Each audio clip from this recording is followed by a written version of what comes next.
Well, guys, there's a nice old doe. It's coming to the water hole for sure. And she took that nose and she found me.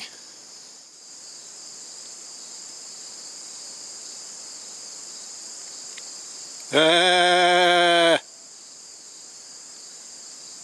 Ah!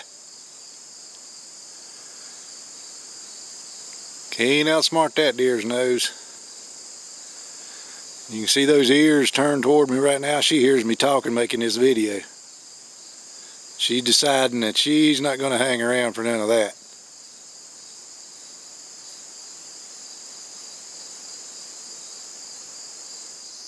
Well, hello there, guys. Welcome to Bland County Survivor Man. Hey guys, today on Bland County Survivor Man, we're going to talk just a little bit about scouting for deer and a few deer hunting tips. I'm sitting right here at a water hole where deer come to and drink all the time.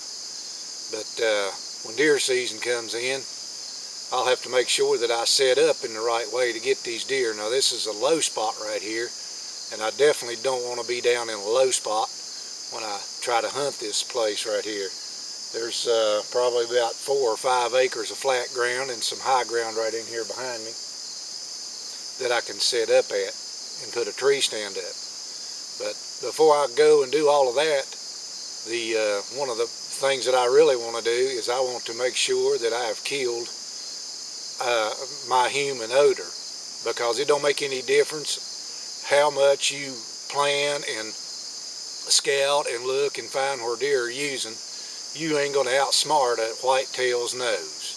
So one of the things that I do is I will take and wash my clothes with baking soda, and that baking soda will take out the scent that's in your clothes really good and absorb those odors even when you're wearing your clothes. I don't use any other kind of thing. I always will take my clothes and put them in a bag with some kind of tree limbs like pine needles and anything that's in the area that you're going to hunt. That's the best way to do that, so that you're not bringing out some kind of odd odor like apple trees or stuff like that. And I'm not against using that kind of stuff, but if you're going to outsmart an old whitetail, one that's been living for a while, it's a good idea to make that plan.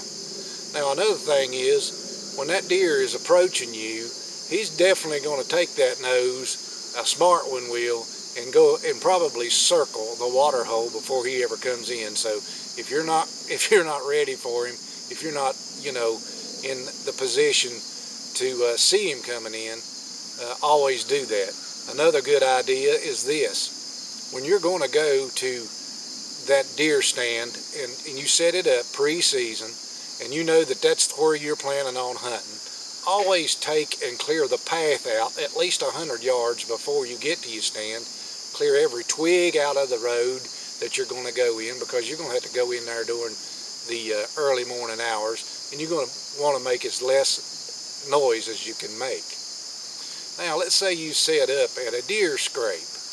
Now lots of folks think that just because they see a deer scrape in the woods, that's going to be a hot spot for the deer to come back to, and it may or may not be. I've found that to be true lots and lots of times. However, I will tell you this: set up at least 75 or 80 yards back from that scrape, because a big old buck deer will come into that scrape, and when he comes into it, he will circle that scrape, but most of the time he won't even come into the scrape unless he smells that a doe has been there.